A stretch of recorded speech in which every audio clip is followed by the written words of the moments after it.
প্রিয় শিক্ষার্থী বন্ধুরা, আমরা তোমাদের রাসায়নিক বন্ধনের দ্বিতীয় ক্লাস নিয়ে হাজির হলাম। আজকে আমরা তোমাদের সাথে আলোচনা করব কয়েকটা টপিক নিয়ে, যেখানে আমরা যৌগের রাসায়নিক সংকেত লেখার নিয়ম, অষ্টক নিয়ম, দুইয়ের নিয়ম, স্থিতিশীলতা এবং নিষ্ক্রিয় গ্যাস এবং সাথে ক্যাটায়ন এবং অ্যানায়ন এগুলো নিয়ে আলোচনা করব। সো একটু ভালো করে পড়বা। এই অধ্যায়টার সাথে আমাদের সপ্তম অধ্যায় অনেকটা মিল আছে। এটা ভালো করে পারলে সপ্তমের অধ্যায়ের জারণ বিজারণ অংশটুকু তুমি খুব ভালো করে পারবা। ঠিক আছে? আর একটু সবাই মাফ করে দিও আমাকে, কারণ আমার গলার একটু সমস্যা, ভয়েসটা একটু খারাপ আসতে পারে। ঠিক আছে? তো প্রথমেই আসি আমরা আমাদের প্রথম টপিক দ্বিতীয় লেকচারে, সেটা হচ্ছে যৌগের রাসায়নিক সংকেত লেখার নিয়ম। তোমাদের বইয়ে ইস্রিং বিস্রিং অনেক লেখা আছে। তুমি যদি ইস্রিং বিস্রিং লেখা না পড়ে সিম্পল ভাষায় লেখো যে যৌগের রাসায়নিক সংকেত কিভাবে লেখা যায়। ঠিক আছে? এখন এই যৌগের রাসায়নিক সংকেত লেখার জন্য আমরা ফার্স্ট যেটা করব, আমাদের যেই যৌগটার নাম দেওয়া হবে তার মৌলগুলো পাশাপাশি লিখব। ঠিক আছে? তো ধরো আমি তোমাকে কি করলাম, অ্যালুমিনিয়াম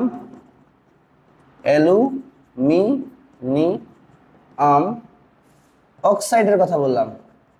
এটা একটা যৌগ, তার সংকেত আমরা বানাবো। ঠিক আছে?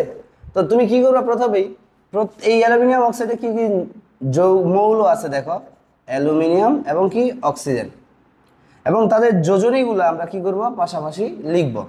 অ্যালুমিনিয়ামের যোজনী 3 এবং অক্সিজেনের যোজনী হচ্ছে কত, 2। ঠিক আছে? এখন এরকম যদি হয়, এটা তোমরা মনে মনে লিখবা। এরকম হইলে আমরা কি করব, দেখব যোজনীগুলোকে কোনো সাধারণ সংখ্যা দিয়ে ভাগ করা যায় কি না। দেখো এখানে সাধারণ সংখ্যা দিয়ে ভাগ করা যাচ্ছে না। যদি ভাগ করা যাচ্ছে না, তাহলে আমরা কি করব, এক্সচেঞ্জ, অর্থাৎ এর যোজনী এর পাশে লিখব এবং এর যোজনী এর ডান পাশে নিচে লিখব। তাহলে অ্যালুমিনিয়াম অক্সাইডের সংকেতটা কি হলো, Al2O3। তাহলে 1 নাম্বার রুলসটা দাঁড়ালে এরকম, যদি আমরা কি করব, মৌলের যোজনীগুলোকে কোনো সাধারণ সংখ্যা দ্বারা ভাগ করা না যায়, তাহলে কি করতে হবে, তাহলে আমরা এই যোজনীগুলোকে কি করব, এক্সচেঞ্জ করব বা বিনিময় করব। কি বললাম, আমরা লিখে রাখি এইভাবে যে মৌলের যোজনী কোনো সাধারণ সংখ্যা দ্বারা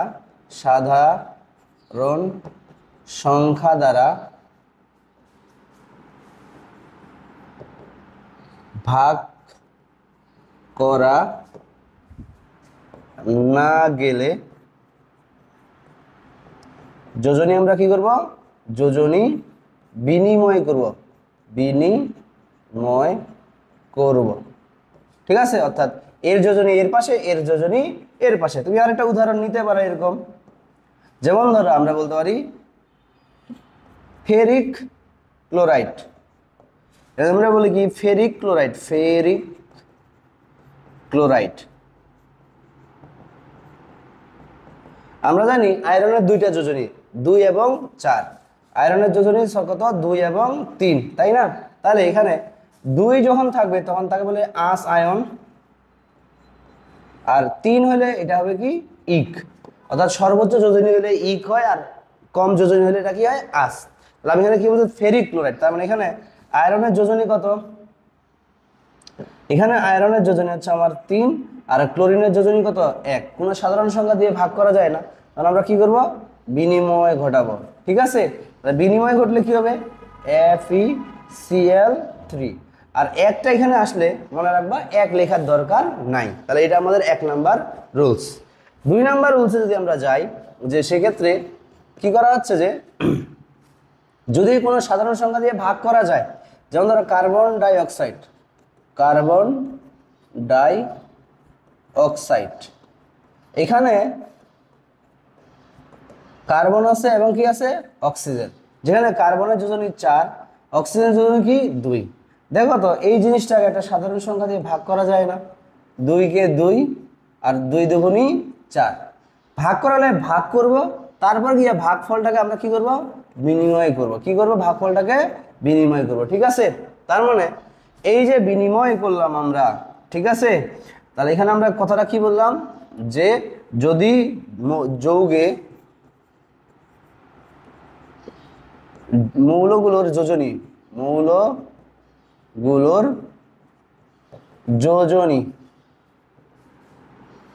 কোনো সাধারণ সংখ্যা দিয়ে ভাগ যায়, সাধারণ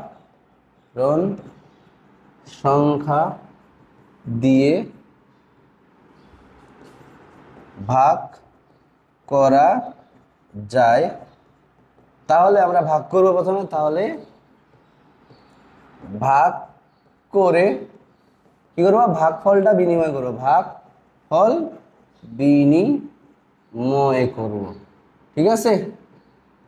এই হচ্ছে কাহিনী। তাহলে কার্বন ডাইঅক্সাইডের সংকেত কি হবে, কার্বন 1 আর অক্সিজেন কত হবে 2, ঠিক আছে। যেমন ধরো আমরা আরেকটা যদি বলি ম্যাগনেসিয়াম অক্সাইড, কি বলে উদাহরণ, ম্যাগনেসিয়াম অক্সাইড, ম্যাগনেসিয়াম অক্সাইড,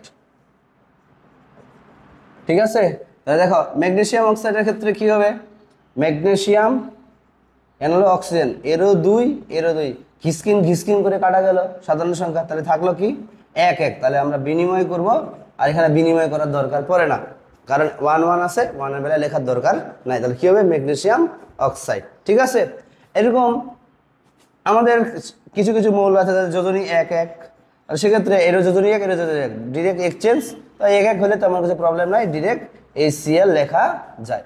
এই 3টা রুলস যদি তুমি ভালো করে জানো, তাহলে তুমি যে কোনো যৌগ তুমি কি করতে পারবা, সংকেত বানাইতে পারবা। যেমন ধরো আমি তোমাকে একটা কয়েকটা উদাহরণ দিই, যেমন ধরো আমি এখানে দেখাচ্ছি অ্যালুমিনিয়াম সালফেট,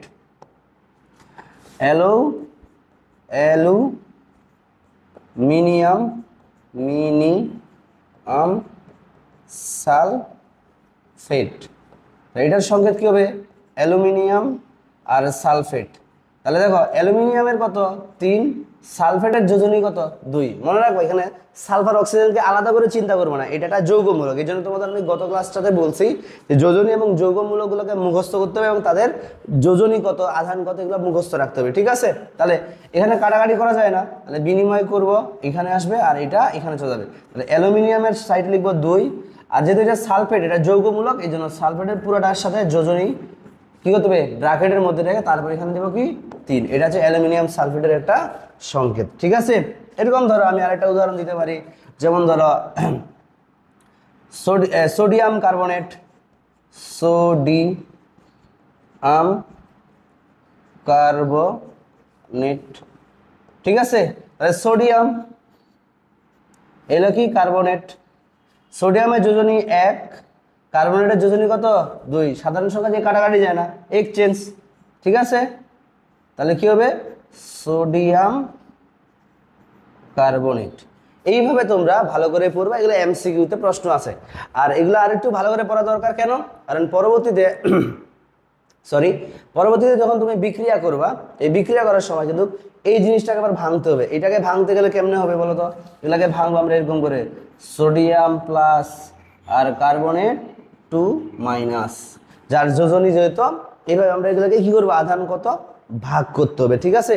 এগুলা করতে পারলে পরবর্তীতে কি করতে পারবা, বিক্রিয়া সংগঠন করতে পারবা। সো এগুলো ভালো করে বুঝতে হবে, কেমনে গঠিত হইলো, এবং এগুলাকে ভাঙ্গাটাও তোমাকে কি করতে হবে, শিখতে হবে। ওকে, এবার যাই আমরা পরবর্তী যেই নিয়ম, খুবই ইম্পর্টেন্ট, এখান থেকে আমরা অনেক ডিটেলস পড়বো, প্লাস এই একটা টপিক থেকে 1000টা টপিক পড়া যাবে, কথা বুঝতে পারছি। এই জন্য এটা খুব ভালো করে মনোযোগ দিবে এটাতে।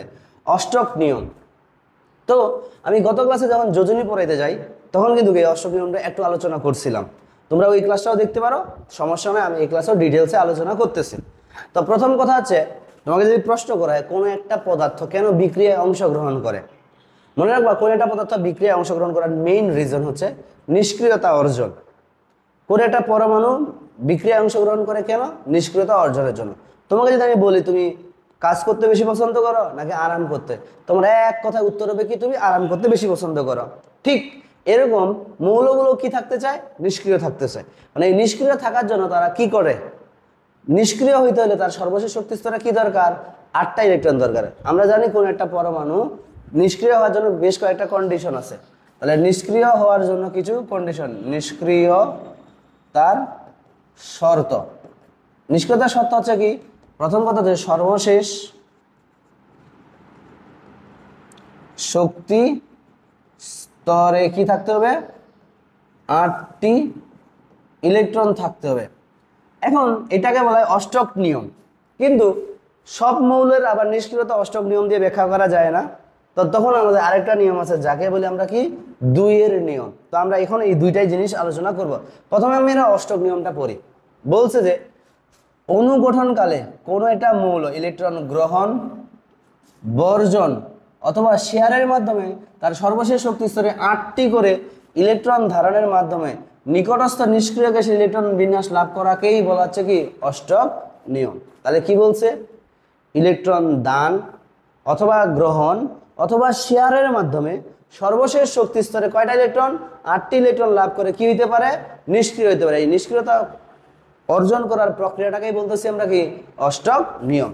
যেমন আমি তোমাকে দেখাই উদাহরণ হিসেবে, এই ধরো আমরা সোডিয়ামের কথা বলি। সোডিয়াম ইলেকট্রন বিন্যাস করলে কি হবে, 1s2 2s2 2p6 3s1। এটা হলো আমাদের সোডিয়ামের কি ইলেকট্রন বিন্যাস। তার প্রথম শক্তি স্তরের ইলেকট্রন আছে 2টা, দ্বিতীয় শক্তি স্তরের ইলেকট্রন আছে 8টা, তৃতীয় শক্তি স্তরের ইলেকট্রন আছে কয়টা, 1টা। এখন সে নিষ্ক্রিয় হইতে চায়, তা যৌগ গঠন কালে কি করবে, যখন যৌগ গঠন করতে যাবে, দেখো এখানে 8টা আছে আর এখানে আছে কয়টা, 1টা। এই একটা ইলেকট্রন সে কাউকে না কাউকে কি দিবে, কোন একটা অন্য কোনো একটা পরমাণুকে দিয়ে দিবে। তখন সোডিয়াম যখন এই ইলেকট্রনটা কাউকে দিয়ে দিল, তখন তার ভিতরে দেখো সর্বশেষ শক্তি স্তরে কয়টা ইলেকট্রন থাকে, 8টা থাকে। তার মানে সে কি হইলো, নিষ্ক্রিয় হলো। বলতো সে নিষ্ক্রিয় হওয়ার জন্য কি করছে, ইলেকট্রন দান করছে। তাহলে সোডিয়াম একটা ইলেকট্রন ত্যাগ করলো, যখন একটা ইলেকট্রন ত্যাগ করবে তার কি হবে, তার একটা আয়ন তৈরি হবে। কি হবে, কারণ তার একটা ঋণাত্মক চার্জ কমে গেছে, তার মানে কি পজিটিভ চার্জ বাড়ে যাবে। ঠিক আছে, কারণ এইটাকে আমরা বলি ক্যাটায়ন। এটাকে বলি আমরা কি, ক্যাটায়ন। আমরা একটু পরেই এই সেম টপিকটা পড়বো। দেখো এখানে আমরা স্লাইডের মধ্যে একটা টপিক লিখে রাখছি, ক্যাটায়ন। তাহলে ক্যাটায়ন কখন হয়, ক্যাটায়ন মানে কি ধনাত্মক আধান। ঠিক আছে, তার মানে ইলেকট্রন দান করার পরে কোনো একটা পরমাণু ধনাত্মক আধানে পরিণত হয়, তখন ওই ধনাত্মক আধানটাকেই বলতেছি আমরা কি ক্যাটায়ন। কথা ক্লিয়ার? তাহলে আমরা আসি অষ্টক নিয়মের। এই যে ধাতুরা কি করতেছে, ইলেকট্রন দান করতেছে। আমি যদি আরেকটা উদাহরণ দেখাই তোমাকে, যেমন ধরো অ্যালুমিনিয়ামের electron 1s2 2s2 2p6 3s2 3p1। তার প্রথম শক্তি স্তর আছে 2টা, দ্বিতীয় শক্তি স্তরে 8টা, তৃতীয় শক্তি স্তরে আছে কয়টা, 3টা করে ইলেকট্রন। এখন সে সর্বশেষ শক্তি স্তরে 8টা ইলেকট্রন অর্জন করতে হলে হয় সে 5টা ইলেকট্রন গ্রহণ করবে, না হয় তাকে 3টা ইলেকট্রন ত্যাগ করতে হবে। এবং এটা আমি গত ক্লাসেও বলছি যে কোন একটা পরমাণু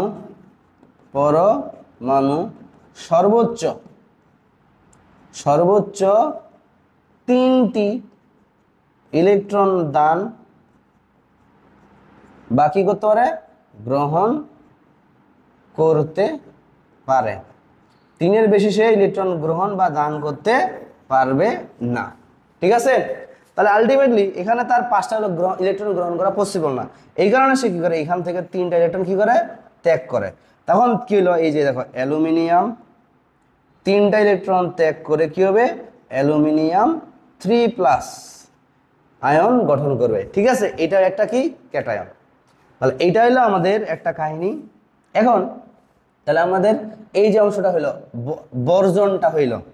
এবার আসো আমাদের কি বলছে যে ইলেকট্রন গ্রহণ করে, কি করবে, গ্রহণ করতে পারে। এখন যদি আমরা ক্লোরিনের কথা বলি, chlorine 1s2 2s2 2p6 3s2 3p5। প্রথম শক্তি স্তরে আছে 2টা, দ্বিতীয় শক্তি স্তরে আছে 8টা, তৃতীয় শক্তি স্তরে আছে কয়টা, 7টা। তার সর্বশেষ শক্তি স্তরে 8টা ইলেকট্রন করার জন্য তার একটা ইলেকট্রন দরকার। তাহলে অন্য কোনো বিক্রিয়ার সময় অন্য কোনো একটা যৌগ থেকে সে কি করবে, ইলেকট্রন গ্রহণ করবে। তখন এই ক্লোরিন একটা ইলেকট্রন গ্রহণ করলো, তাহলে এখানে তার ইলেকট্রন গ্রহণ করলো মানে তার নেগেটিভ চার্জ বাড়ে গেল না, তখন সে ক্লোরিন মাইনাস। আর এইটাকে বলি আমরা অ্যানায়ন। এটাকে কি বলি আমরা, অ্যানায়ন। ঠিক আছে, তাহলে একসাথে 2টা টপিক পড়া হয়ে যাচ্ছে। কিন্তু আবার যদি আমি তোমাকে দেখাই অক্সিজেনের কথা, অক্সিজেনে 8 1s2 2s2 2p4। তাহলে প্রথম শক্তি স্তর আছে 2টা, দ্বিতীয় শক্তি স্তরে কয়টা ইলেকট্রন আছে, 6টা। কয়টা ইলেকট্রন আছে, 6টা। কয়টা ইলেকট্রন, 6টা। তার মানে তার অষ্টক পূরণের জন্য কয়টা ইলেকট্রন দরকার, 2টা। এই দুইটা ইলেকট্রন গ্রহণ করার জন্য, তাহলে এই যে দুইটা ইলেকট্রন গ্রহণ করলো মনে করো, তাহলে অক্সিজেন দুইটা ইলেকট্রন গ্রহণ করে কি হবে, অক্সিজেন 2- আয়নে পরিণত হবে। অক্সিজেন কি হবে 2-। তাহলে দেখো এখন আগে ছিল 6টা, এখন দুইটা ইলেকট্রন গ্রহণ 8টা হলো না, তাহলে গ্রহণও শেষ। এবং আরেকটা আমরা বলি শেয়ার। এখন কিছু কিছু মৌল যদি আমরা দেখি, কিছু কিছু মৌলের বেলায় এই ইলেকট্রন দান এবং গ্রহণ করে তারা কি করতে পারে না, অষ্টক পূরণ করতে পারে না। যেমন ধরো আমরা বলতে পারি কার্বনের ইলেকট্রন বিন্যাস 1s2 2s2 2p 2p2 man is mortal, মানুষ মাত্রই ভুল হতেই পারে, ঠিক আছে, তোমরা একটু বুঝে নাও। এখানে যদি আমরা বলি তার প্রথম শক্তি স্তর আছে 2টা, দ্বিতীয় শক্তি স্তরে আছে কয়টা, আমাদের 4টা। তার মানে তার অষ্টক পূরণের জন্য কি করতে হবে, 4টা ইলেকট্রন গ্রহণ করতে হবে। এখন 4টা ইলেকট্রন তো গ্রহণ করতে পারবে না, কারণ আমরা জানি সর্বোচ্চ 3টা পর্যন্ত দান অথবা সর্বোচ্চ 3টা পর্যন্ত কি করতে পারবে, গ্রহণ করতে পারে। তখন এই কার্বন কি করে, আমরা এরকম করে যদি দেখি, প্রথম শক্তি স্তর এটা হচ্ছে তার দ্বিতীয় শক্তি স্তর। এই প্রথম শক্তি স্তরে ইলেকট্রন আছে তার কয়টা, প্রথম শক্তি স্তরে ইলেকট্রন আছে 2টা, দ্বিতীয় শক্তি স্তরে আছে কয়টা, 4টা, ঠিক আছে কি না। তখন এই কার্বন অষ্টক পূরণ করতেই হবে, কারণ সবাই কি চায়, নিষ্ক্রিয় চায়। তখন সে কি, ধরো এই জায়গায় আমাদের একটা হাইড্রোজেন আছে, তাকে বলিল যে ভাই আসো তোমার সাথে আমি একটু কোলাকুলি করি, বা তোমার ইলেকট্রন আমার অর্ধেক দাও বা আমি তোমার অর্ধেক দিচ্ছি। তাহলে তুমি এই দেখো হাইড্রোজেন অষ্টক পূর্ণ তো হবে না, এটা 2 পূর্ণ হবে। তখন হাইড্রোজেন, আচ্ছা হাইড্রোজেন না দিয়ে এখানে আমরা ক্লোরিন দিয়ে বুঝাই। ক্লোরিনের সর্বশেষ শক্তি স্তরে কয়টা ইলেকট্রন আছে, 7টা, ঠিক আছে। তখন এই একটা ইলেকট্রন তারা কি করে, শেয়ার করে এইখানে আসে, তারা অষ্টক ক্লোরিন করে অষ্টক, এইভাবে 4টা ক্লোরিনের সাথে তারা কি করে, ইলেকট্রন শেয়ার করবে। আমি জাস্ট একটু করে বুঝাচ্ছি, এটা জায়গা শর্টের জন্য আমি ভুলটা লিখতে পারতেছি না, ঠিক আছে। ধরে রাখো এটা হচ্ছে ক্লোরিনের সর্বশেষ শক্তি স্তর, ঠিক আছে। তাহলে এই যে তারা কি করলো, ক্লোরিনের সাথে ইলেকট্রন কি করলো, শেয়ার করলো। এই যে শেয়ারের মাধ্যমে একটা বন্ধন তৈরি হয়, তার নাম হচ্ছে সমযোজী বন্ধন। এগুলো আমরা পড়বো, ঠিক আছে। তাহলে আমরা বলতে পারি এখন ক্লোরিনের সর্বশেষ শক্তি স্তরে 8টা ইলেকট্রন হইল, কার্বনের সর্বশেষ শক্তি স্তরে কি হলো, 8টা ইলেকট্রন হইল, ঠিক আছে কি না। এই হইলো আমাদের কাহিনী, ঠিক আছে। তাহলে এটাই হচ্ছে অষ্টক নিয়ম। অষ্টক নিয়ম কি বললাম, অনুগঠনকালে কোনো মৌল ইলেকট্রন গ্রহণ, বর্জন বা শেয়ারের মাধ্যমে তার সর্বশেষ শক্তি স্তরে কয়টা, 8টা ইলেকট্রন ধারণের মাধ্যমে নিকটস্থ নিষ্ক্রিয় গ্যাসের ইলেকট্রন বিন্যাস লাভ করাকেই বলা হচ্ছে কি, অষ্টক নিয়ম। তাহলে কি করলো, ধাতুগুলা করলো ইলেকট্রন দান, অধাতুরা করলো ইলেকট্রন গ্রহণ, এবং মাঝে মধ্যে অধাতুরা কি করে, নিজেদের সাথে কি করে, ইলেকট্রন শেয়ারের মাধ্যমেও কি তৈরি করে, বন্ধন তৈরি করে, ঠিক আছে। তাহলে এই হলো অষ্টক নিয়মের কাহিনী। এখন কিছু কিছু মৌলের ক্ষেত্রে এই অষ্টক নিয়মটা প্রযোজ্য না, বা অষ্টক নিয়ম দিয়ে নিষ্ক্রিয়তা ব্যাখ্যা করা যাচ্ছে না, বা তাদের মানে যৌগ গঠনটা অষ্টক নিয়ম দিয়ে ব্যাখ্যা করা যাচ্ছে না। তখন আমাদের বিজ্ঞানীরা কি করলো, আরেকটা নিয়ম প্রস্তাব করলেন, যাকে বলা হয় কি, 2-এর নিয়ম। এখন আমরা আসবো 2-এর নিয়ম। তো 2-এর নিয়মটা আমি আগেই বললাম, যেখানে অষ্টক নিয়ম দিয়ে আমরা জিনিসের যৌগ গঠন প্রক্রিয়াটা ব্যাখ্যা করতে পারি না, তখন আমরা কি করি, 2-এর নিয়ম। আর এটাই সব থেকে আধুনিক নিয়ম, ঠিক আছে। যে অনুগঠনকালে পরমাণু সর্বশেষ শক্তি স্তরে এক বা একাধিক জোড়া কি থাকে, ইলেকট্রন বিদ্যমান থাকবে। এটাই হচ্ছে কি 2-এর নিয়ম। যেমন আমি তোমাকে যদি বলি বয়ফ্রেন্ড 3 BF3 বা বোরন ট্রাইফ্লোরাইড, ঠিক আছে। এই বয়ফ্রেন্ড 3 এর যদি যৌগ গঠন প্রক্রিয়া দেখাই, এখানে বোরনের ইলেকট্রন বিন্যাস দেখো, প্রথম শক্তি স্তরে 2টা, আচ্ছা একটু নিচে লিখি, বোরনের ক্ষেত্রে প্রথম শক্তি স্তরে আছে কয়টা, 2টা, 2 নম্বর শক্তি স্তরে আছে কয়টা, 3টা। কারণ বোরনের ইলেকট্রন পারমাণবিক সংখ্যা কত, বোরনের হচ্ছে 5 আর ফ্লোরিনের কত, 9। তাহলে ফ্লোরিনের ক্ষেত্রে যদি আমরা দেখি, প্রথম শক্তি স্তরে 2টা, দ্বিতীয় শক্তি স্তরে আছে কয়টা, 7টা। কয়টা ইলেকট্রন আছে, 7টা। এখন সবাই তো নিষ্ক্রিয়তা চায়, কিন্তু যদি আমরা দেখি যে এর নিষ্ক্রিয় হওয়ার জন্য 5টা দরকার আর এর দরকার 1টা, কেউ কাউকে দিতে পারবে না, কারণ দুইজনেই কি অধাতু। তখন এই যে আমাদের কি হয়, বোরন 3টা ফ্লোরিনের সাথে কি করছে, ইলেকট্রন শেয়ার করছে। তো একটা বোরন 3টা ফ্লোরিনের সাথে কি করে, ইলেকট্রন শেয়ার করে। তাহলে আমি এটা ফ্লোরিন আঁকতেছি, হ্যাঁ, প্রথম শক্তি স্তরে 2টা, আর 2 নম্বর শক্তি স্তরে আছে কয়টা, 7টা। ঠিক আছে, এখানে আরেকটা ফ্লোরিন আসলো, ইলেকট্রন শেয়ার করলো, প্রথম শক্তি স্তরে 2টা, পরের শক্তি স্তরে ছিল 7টা, তাই না? এখানে ধর আরেকটা ফ্লোরিন আসলো, ইলেকট্রন শেয়ার করলো।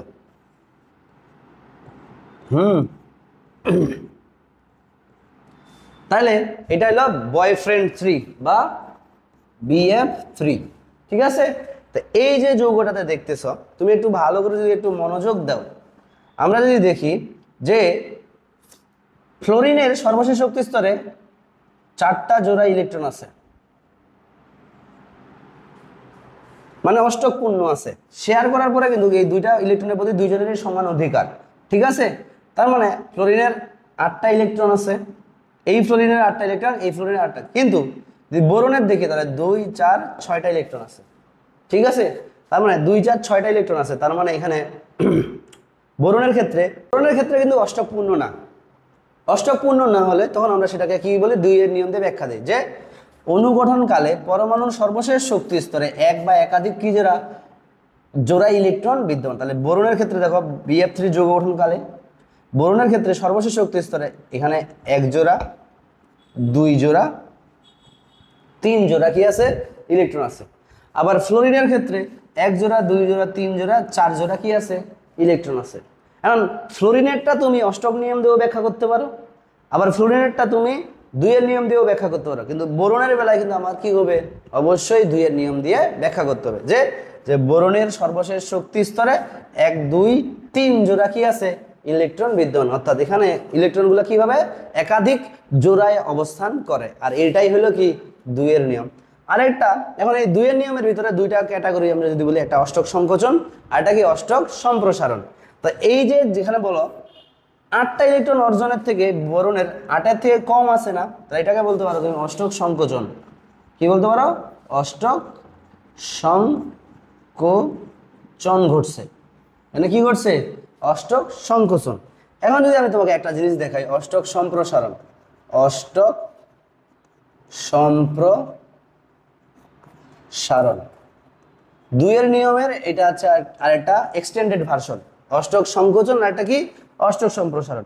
যখন আমার সর্বশেষ শক্তি স্তরে 8-এর থেকে কম ইলেকট্রন থাকবে তখন তাকে বলবো অষ্টক সংকোচন, আর যখন আমাদের সর্বশেষ শক্তি স্তরে 8-এর থেকে বেশি ইলেকট্রন থাকে তখন তাকে বলবো আমরা অষ্টক সম্প্রসারণ। যেমন ধরো PCl5 এই যৌগটার ক্ষেত্রে, ঠিক আছে, তাহলে এই যৌগটার ক্ষেত্রে আমরা যদি PCl5 বলি, তাহলে ফসফরাস এর পারমাণবিক সংখ্যা হচ্ছে 15, 1s2, 2s2, 2p6, 3s2, 3p3।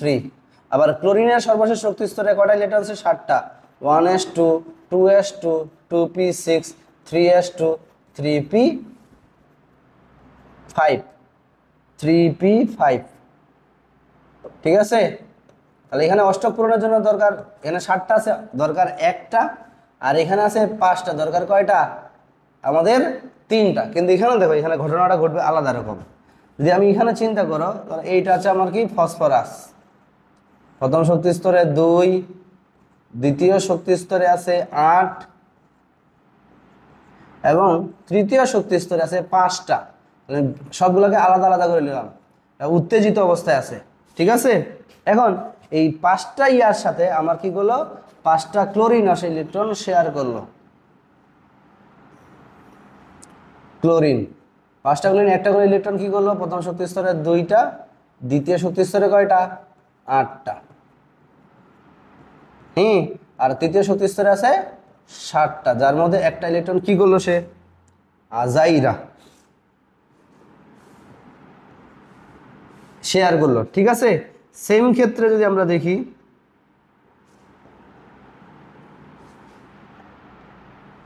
এখানে ধর আরেকটা ক্লোরিন আমরা আঁকে নিচ্ছি,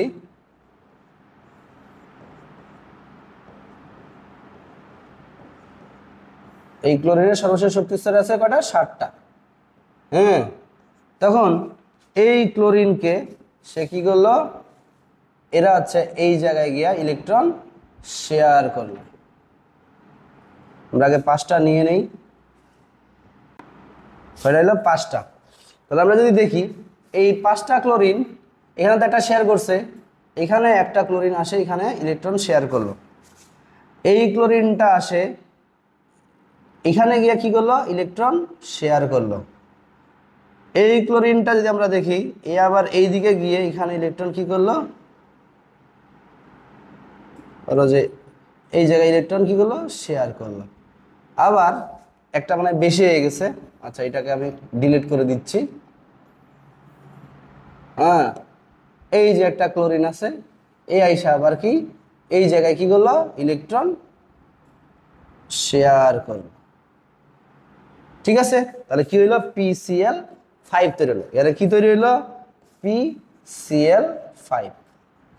ঠিক আছে, এই PCl5 যখন গঠন হইল, তাহলে দেখো তো আমাদের ক্লোরিনের বেলা আমরা অষ্টক নিয়ম দিয়ে ব্যাখ্যা করতে পারি যে তারা শেয়ার করে সর্বশেষ শক্তি স্তরে 8টা ইলেকট্রন অর্জন করছে। কিন্তু আমরা যদি ফসফরাসের বেলায় দেখি, এখানে দেখো 1 জোড়া 2 জোড়া 3 জোড়া 4 জোড়া 5 জোড়া, অর্থাৎ 10টা ইলেকট্রন আছে। তো এক্ষেত্রে আমরা ওইভাবে না বলে এটাকে 2 এর নিয়ম দিয়ে বলবো যে এখানে অষ্টক নিয়ম না, এখানে 2 এর নিয়ম প্রযোজ্য হয়েছে। কি, যে ফসফরাসের সর্বশেষ শক্তি স্তরে একাধিক কিরে জোড়া ইলেকট্রন বিদ্যমান। কয় জোড়া, মানে 5 জোড়া ইলেকট্রন আছে। কথা ক্লিয়ার? তো এই হইলো আচ্ছা আমাদের 2 এর নিয়ম। অনেক সময় সৃজনশীল পরীক্ষায় প্রশ্ন আসে যে PCl5 এ 2 এর এই অষ্টক নিয়মের ব্যত্যয় ঘটায়। কি, অষ্টক নিয়মের কি ঘটায়, ব্যত্যয় ঘটে। ব্যাখ্যা করো। ব্যত্যয় মানে কি, এখানে ব্যাখ্যা করো। তোমার এখানে বলছে যে এখানে অষ্টম নিয়ম মেনে চলা হয় নাই, এখানে কি নিয়ম মেনে চলেছে, 2 এর নিয়ম। ঠিক আছে, তখন তুমি এখানে সুন্দর করে বলবা 2 এর নিয়মটা কি, যে কোনো একটা মৌলের সর্বশেষ যৌগ অনুগঠনকালে পরমাণু সর্বশেষ শক্তি স্তরে 1 বা একাধিক কি থাকে, জোড়া ইলেকট্রন বিদ্যমান থাকবে। ঠিক আছে, তখন তুমি এইভাবে দেখাবা PCl5 কেমনে গঠিত হয়েছে চিত্র দিয়ে। তারপরে বললো যে ফসফরাসের সর্বশেষ শক্তি স্তরে 5 জোড়া কি থাকে, ইলেকট্রন আছে। আবার ক্লোরিনের ক্ষেত্রে সর্বশেষ শক্তি স্তরে কয় জোড়া, 4 জোড়া ইলেকট্রন আছে। সুতরাং এখানে অষ্টম নিয়ম না মেনে এখানে কি চলছে, 2 এর নিয়ম মেনে চলছে। ওকে, এরপরে দেখো এরকম অনেক প্রশ্ন আছে। এইবার আমরা পরবর্তী টপিকে চলে যাব। সেই টপিকটার নাম হচ্ছে কি, নিষ্ক্রিয় গ্যাস এবং কি স্থিতিশীলতা।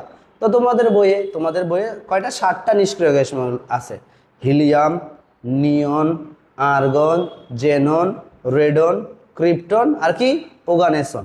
এখন এই যে বলছে এগুলাকে কেন নিষ্ক্রিয় গ্যাস বলতেছি, এগুলাকে নিষ্ক্রিয় গ্যাস বলার কারণ কি এবং তাদের স্থিতিশীলতা কারণ কি। ঠিক আছে, তা বলবো নিষ্ক্রিয় গ্যাস মানে যে সকল গ্যাস কারোর সাথে বিক্রিয়ায় অংশগ্রহণ করে না, অর্থাৎ কারো কাছ থেকে ইলেকট্রন দিবেও না, কারোকে ইলেকট্রন কাছ থেকে নিবেও না। ঠিক আছে, অর্থাৎ এক কথা শেষ, কোনো বিক্রিয়ায় অংশগ্রহণ করে না, তাদেরকেই বলা হচ্ছে নিষ্ক্রিয় গ্যাস। ঠিক আছে, এবং তাদের স্থিতিশীলতার জন্য একটা জিনিস দায়ী, সেটা হচ্ছে তাদের সর্বশেষ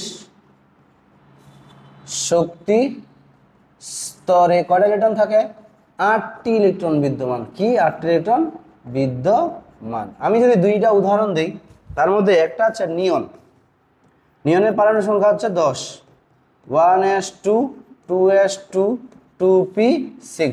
অর্থাৎ দেখো তার 2 নম্বর শক্তি স্তরে কয়টা ইলেকট্রন আছে, 8টা। সর্বশেষ শক্তি স্তরে কয়টা ইলেকট্রন আছে, 8টা। আবার যদি আমি আর্গন দেখাই, আর্গনের কত, 18, 1s2 2s2 2p6 3s2 3p6। দেখো 3 নম্বর শক্তি স্তরে কয়টা ইলেকট্রন আছে, 8টা ইলেকট্রন আছে। ঠিক আছে, এরকম করে তুমি যতগুলো ইলেকট্রন বিন্যাস করো সবগুলোর ক্ষেত্রে কি পাবা, সর্বশেষ শক্তি স্তরে কি পাবা, 8টা ইলেকট্রন পাবা। আর এই 8টা ইলেকট্রন অষ্টক পূর্ণ হওয়ার কারণে তাকে কি দেয়, স্থিতিশীলতা দেয় এবং তারা কি হয়, নিষ্ক্রিয় হয়। ওকে, কিন্তু একটা ব্যতিক্রম আছে, যেটা হচ্ছে হিলিয়াম। কারণ হিলিয়ামের হচ্ছে পারমাণবিক সংখ্যা হচ্ছে 2, ইলেকট্রন বিন্যাস করলে কি হবে, 1s2। তাহলে দেখো তার তো অষ্টক পূর্ণ নাই, তাহলে সে কেমনে নিষ্ক্রিয় হইলো, তার তো অষ্টক পূর্ণ নেই, সে কেমনে নিষ্ক্রিয় হইলো। তাহলে আমরা দেখো, আমরা যদি শক্তি স্তরে ইলেকট্রন ধারণ করার ক্ষমতার সূত্র দিয়ে দেখি, 2n²। শক্তি স্তরের ইলেকট্রন ধারণ ক্ষমতা হচ্ছে 2n², যেন 2 ইন্টু, যদি আমরা জানি এটা প্রথম শক্তি স্তর, 1² মানে কত, 2। অর্থাৎ প্রথম শক্তি স্তরে সর্বোচ্চ ইলেকট্রন থাকতেই পারে কয়টা, 2টা। এবং হিলিয়ামের ক্ষেত্রে সেই প্রথম শক্তি স্তরে সেই দুইটা ইলেকট্রন কি আছে পূর্ণ, অর্থাৎ তার শক্তি স্তর কি আছে, শক্তি স্তর কি আছে পূর্ণ। আর কোন একটা মৌলের সর্বশেষ শক্তি স্তর যদি পূর্ণ বা অর্ধপূর্ণ থাকে তারাও কি হয় স্থিতিশীল হয়। সুতরাং যেহেতু হিলিয়ামের প্রথম শক্তি স্তর ইলেকট্রন দ্বারা পূর্ণ আছে, সুতরাং হিলিয়াম একটা কি গ্যাস, নিষ্ক্রিয় গ্যাস। যদিও তার অষ্টক পূর্ণ না, তারপর হচ্ছে কি তার শক্তি স্তর পূর্ণ হওয়ার কারণে সে কি হবে নিষ্ক্রিয় হবে। বুঝতে পারছি? এরপরে আমরা চলে যাব, এগুলা থেকে খ নম্বরের কোশ্চেন আসে, সেটা হচ্ছে কি আর্গনকে নিষ্ক্রিয় গ্যাস বলা হয় কেন, তারপরে তোমার হচ্ছে হিলিয়ামকে নিষ্ক্রিয় গ্যাস বলা হয় কেন, তারপরে যে নিয়নকে নিষ্ক্রিয় গ্যাস বলা হয় কেন ব্যাখ্যা করো। তখন তুমি এইভাবে ইলেকট্রন বিন্যাস করে দেখাবা, তারপর বলবা যে তার সর্বশেষ শক্তি স্তরে কয়টা, 8টা ইলেকট্রন থাকে, অর্থাৎ অষ্টকপূর্ণ। আর এই অষ্টকপূর্ণ হওয়ার কারণে সে কি হয় স্থিতিশীল হয়, আর স্থিতিশীল হওয়ার জন্য তাকে আমরা কি বলি নিষ্ক্রিয় গ্যাস বলি।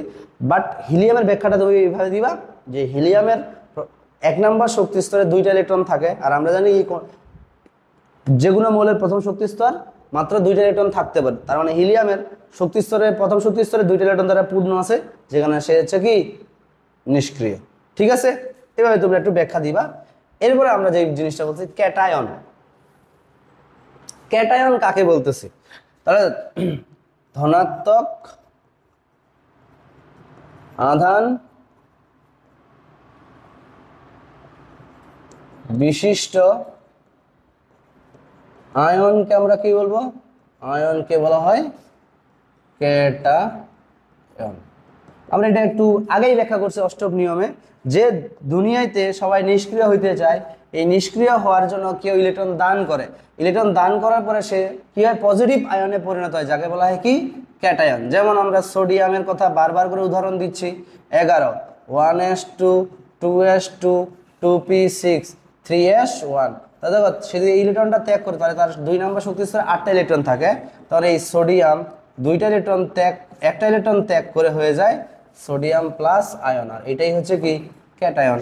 এমন ধর আমি ক্যালসিয়ামের কথা বলি, ক্যালসিয়ামের কত 20 1s2 2s2 2p6 3s2 3p6 4s2।